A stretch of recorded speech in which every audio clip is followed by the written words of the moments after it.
happy weekend. I hope all of you are well. So I have yet another load of compostables from our kitchen, cleaning out the fridge, went shopping today. And I have always wanted to have a compost pile, but we live in an area where there's bears and other larger animals, where I felt if I buy a structure, it'll cost me at least 100. It'll look pretty while I put it up, and then the next morning I'll come back to it and it'll be torn apart. So one storm we had a couple of years ago, we had this large tree. I don't know if you can see it down there in the woods.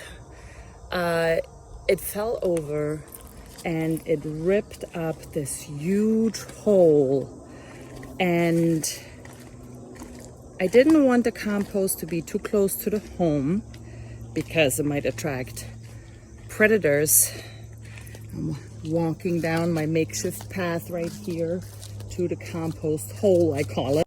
And I just decided, instead of building a structure that might get damaged anyway, I am going to use this huge hole to hopefully try to create some extra compost. Now, there is a lot of rules about how to compost.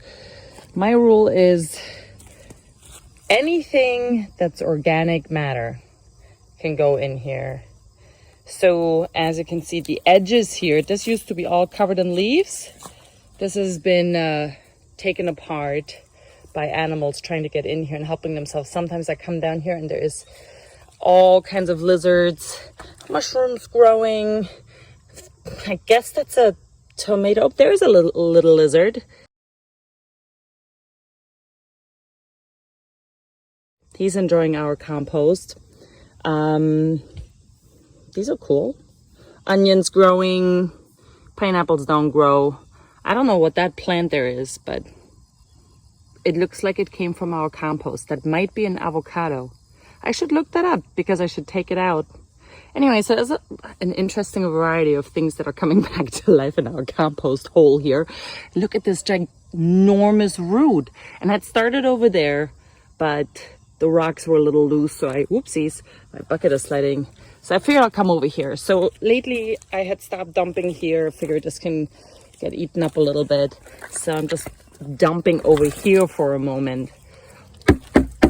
Knocking it off. Nothing like some good old nature. Hubby made some bread that didn't go well. And the local wildlife, well, that's just Nikki, but even she would go to the compost if she could. There, I'm sure there's animals. I've seen a raccoon stop by here having a meal. I've seen a fox come by.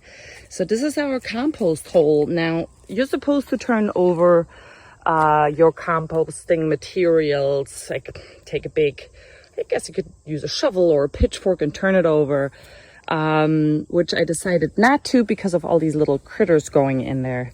So I just left it like this. But the hole used to be a lot deeper.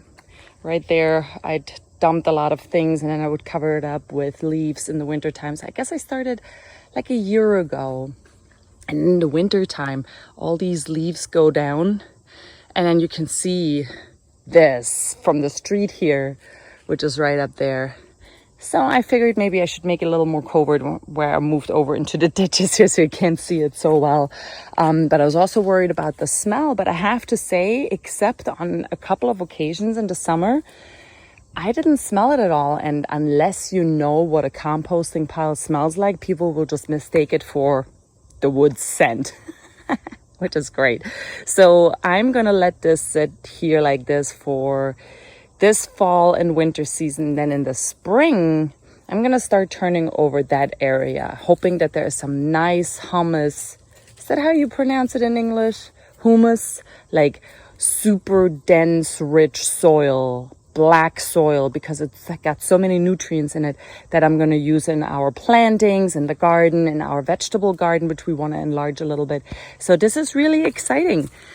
Now we had a mixing bowl in the kitchen to collect our recyclables, but then we got some family-sized ice cream, and hubby thought that this was a better solution because if it breaks, oh well. And he was using our metal bowl for making bread. Okay, now going back up the path. Nikki always gets to come with me because she listens. Actually, I don't even have to say anything, which is why this works out. Right, Nikki? You a good girl? Yeah? Yes, you are a good girl. She's ahead of me. All the other dogs would still be in the woods and I would have to chase them. And she just comes with us. This is awesome.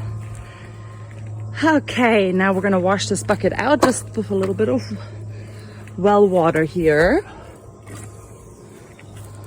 If I find the end of my hose, this must be it.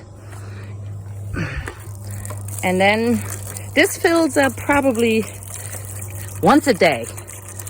Now, I'm not always the best at taking it out once a day, but I just dump it right here, even though it's next to the balcony. It's just water with a little bit of food stuff in it. Sometimes when it gets really bad on the outside too, then I will take it inside and just wash it off with some soap, but that's it.